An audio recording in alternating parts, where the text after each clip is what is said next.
Hello and welcome back to StarCraft, where today we're going to be jumping directly into Direct Strike, this time as Abathur. So Abathur he's quite fun. He's kind of gimmicky, and a lot of people have trouble with him because he doesn't have a whole lot of damage output, or at least things that aren't glass cannons, and he's better known for his very tanky and very difficult to destroy waves, even if they don't do much damage output themselves. So of course we're going to be starting out with our single roach just to claim the center line, and oof. Alright, so it looks like we're against a Fenix, as those are Legionnaires, and Legionnaires are strong. Now this I'm actually excited about.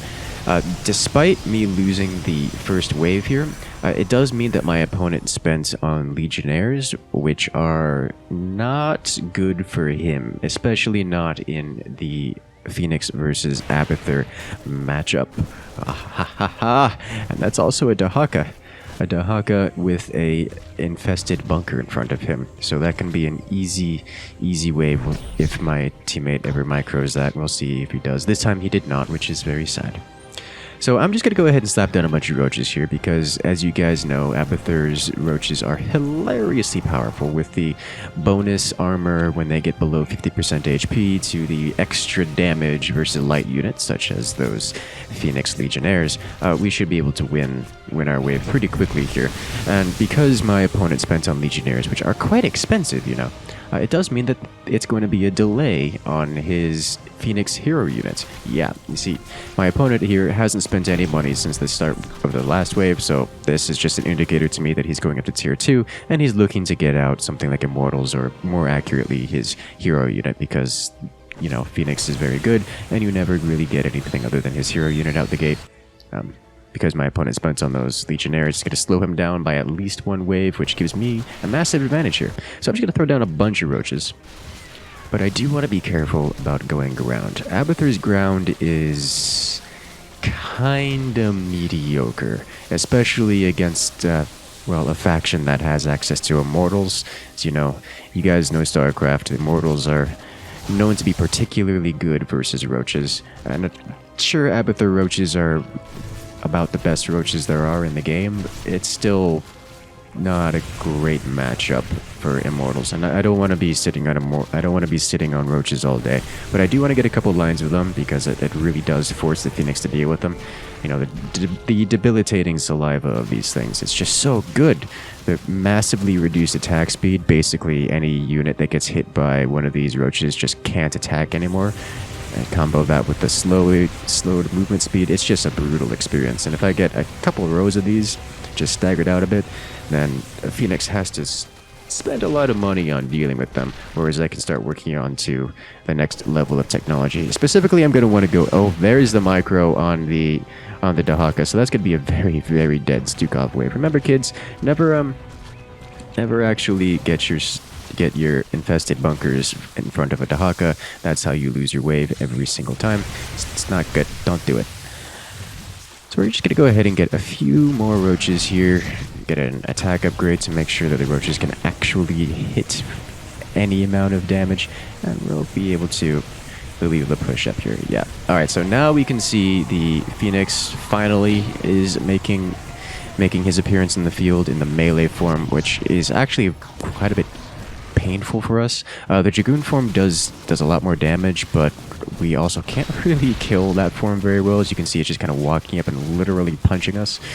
It's going to take us a while to burn him down. Look how long it takes my entire double line of roaches to finally beat that unit down. And the moment he starts getting any kind of damage behind, it's going to make my life very painful. So I'm just going to go ahead and eco up here a little bit because this is going to take us a little while. And we are still winning our wave, but I'm expecting Immortals to come out soon, and for that, I have a plan. I'm going to start out Mutalisks, but the goal is to get Guardians, because Guardians are very good in that they just kind of sit in the back and they siege. They do a lot of siege damage. Are we actually going to take... No, there's no way we actually take the cannon here, is there? Not with the Stukov healing it up like that. Yeah, okay, so their Stukov saved the cannon, but... the Stukov saved the cannon. but that was close. Okay, so yeah, they're the Immortals. And you know what works really well versus Immortals? Mutalists. So we're going to go ahead and slap a few of those down here before the next wave starts. But as you can see, the Immortals are hitting our roaches very, very hard. And sure, we still win just by virtue of having a ridiculous amount of units on the field. You know, 2 lines of roaches still beats 2 Immortals. It's not a great trade for us, and I don't want to be staying on the ground. There's not a whole lot of good options here, especially if the Phoenix decides to be really smart and mix in a couple of disruptors in with that. I mean, my units are bunching up. The splash damage would just be... it would be game-ending. I would not be able to survive, at least on the ground. But both of those units, Disruptors and Immortals, have a particularly difficult time with Mutalists, provided, you know, none of them shoot upward. So that's what I'm going to be getting there. And remember, Abathur's Mutalists have bonus damage to armored. In fact, they deal double damage to armor, which is a lot. And once you get them fully upgraded, they have 6 bounces. We just got the bounce upgrade. So they now bounce 6 times, which is a lot of chaining between not a lot of units. And then they'll deal double damage to armored units like those Immortals. And good God, the Phoenix hero unit's just sitting there, just eating my back line, or my front line, I guess. Alright, now unfortunately Mutalists, they are very glass cannony. They die super quick to anything. And Phoenix does have some good options to deal with them. Something like Adepts, which deal bonus damage to my Mutalists. Very difficult for me to deal with. Then something like the Scouts with the splash damage ability on the Heroic Scout. Very good versus Concept Mutalist. And then eventually, once the Phoenix decides it's a good idea to turn into the Dragoon form, then I'm just going to be losing all of my Mutalisks. So I'm not going to invest too heavily into them. Or should I say, I do not expect it to happen very long. Did he just get the... Was that there last time, or did he just get the Legionnaire hero unit, which is just a bigger, better Zealot that just dies just as easily to my roaches? But anyways, it looks like he's going to the Scouts option, which he's going to need because the Scout hero unit has a splash damage ability, which is very good versus things like Mutalists. You know, let me just use my Abathur Global to heal all that up, because that was a lot of splash damage right there. Get a little extra work done before my teammate shows up. We actually eliminate all of his bunkers, which is quite good for us. So we're doing a lot of damage here. We may actually take the bunker there.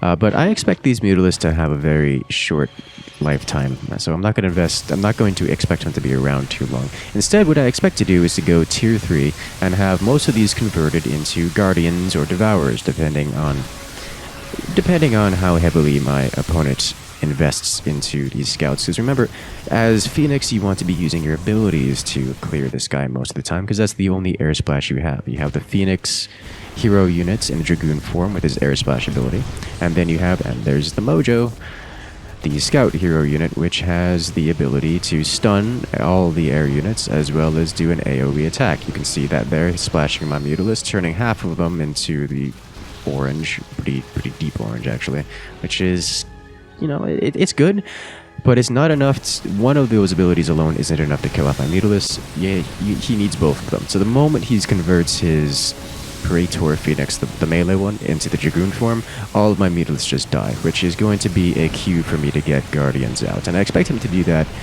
very soon here. So I'm going to start working on tier 3. So the moment he actually switches into sufficient anti-air to deal with me... Oh, laser beam? Oh, there's no way we take the bunker here. If only that giant laser beam was a few seconds earlier, might have done it. But the moment he brings out the splash damage ability on the Phoenix hero unit, I'm just going to take half of those Mutalists, convert them into Guardians.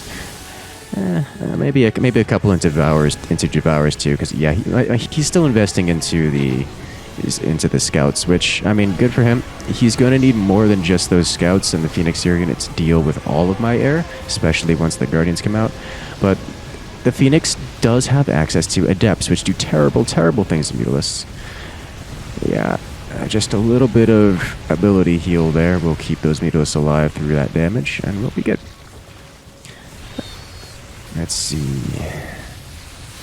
I was just looking. We're so close to taking this bunker here. You know, I think I'm going to try stacking a little bit more and get out some of these Queens. So Queens will enable us to keep our ground forces alive a little bit longer. This will enable us to stack with our teammates a little bit better. That way we can actually push into their cannon. And then I'll start getting some Guardians out. I don't see Adepts out, so my Mutalist's life are still... They're still useful because they can burn down all of those armored scout units pretty quickly. And I don't see... Yeah, he's still keeping his Phoenix in Praetor form, which means the Mutalists are still mostly uncontested. Like, sure, the splash damage of the Mojo is good. You can see it dealing a lot of work to my Mutalist here. It's not enough of its own accord to beat all of my Mutalists. He needs more than just one source of splash damage. He needs at least two.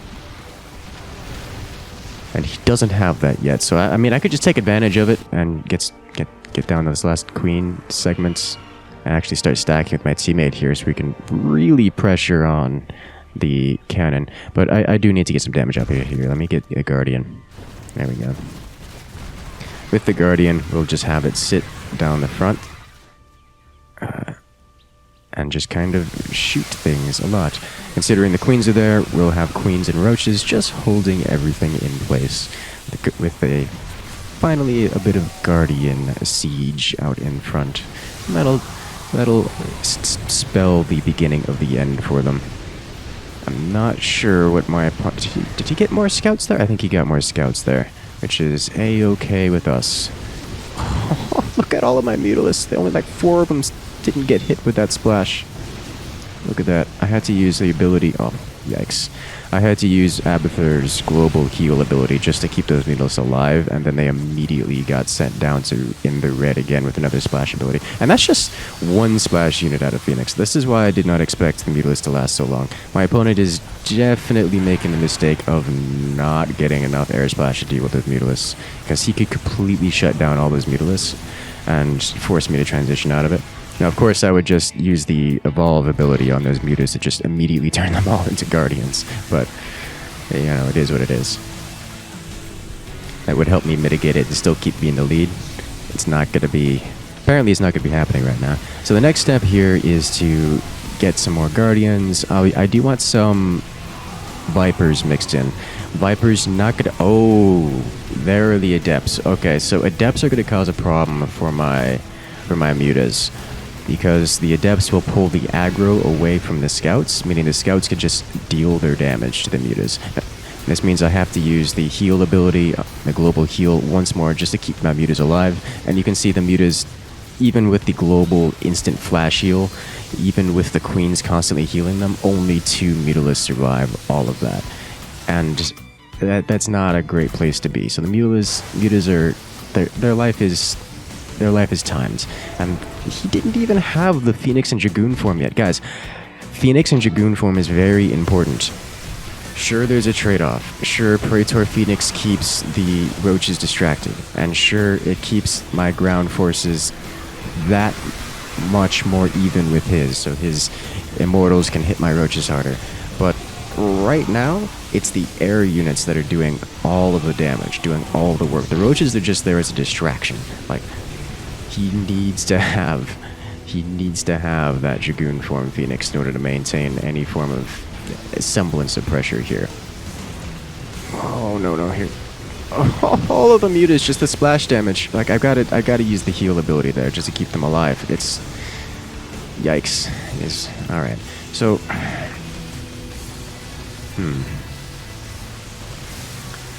trying to think if I can get it with Vipers or I need Devourers here first. Yeah, the Guardians are doing good work. You can see I've got a handful of them sitting in the back. Let's get into Vipers. Vipers will help us out against the Stukov. A little bit greedy, I guess.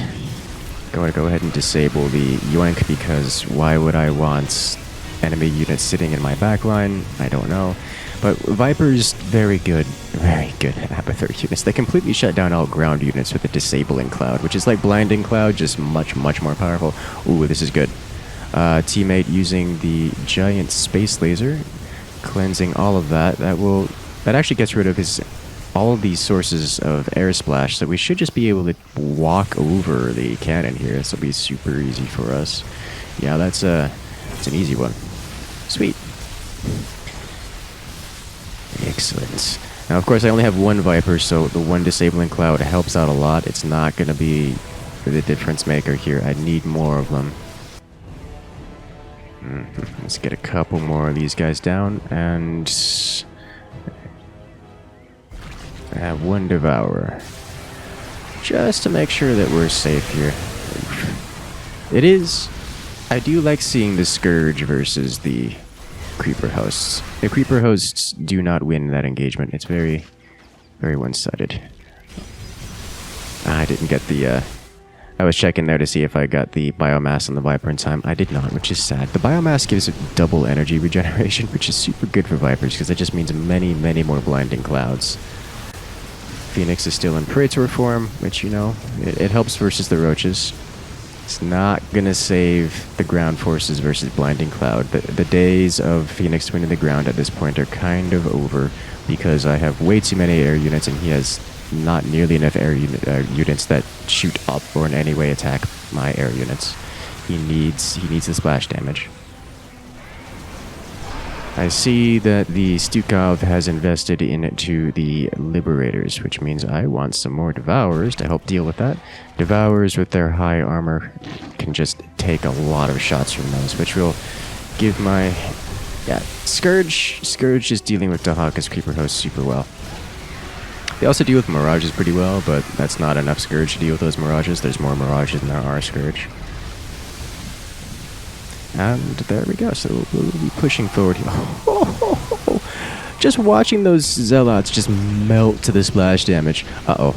Okay, so there's the Dragoon form, and you can immediately see Dragoon form with the air splash just eviscerated all of those Mirages. And wait for it, boom! My Mutas just vaporized. So, now without the Praetor Fenix on the field, you see my Roaches push forward, but I no longer have that massive amount of air units leaking into the next wave. I've got a few Guardians that survived. I got a few Devourers, so I'm gonna get a couple more Guardians here just to try to face tank everything.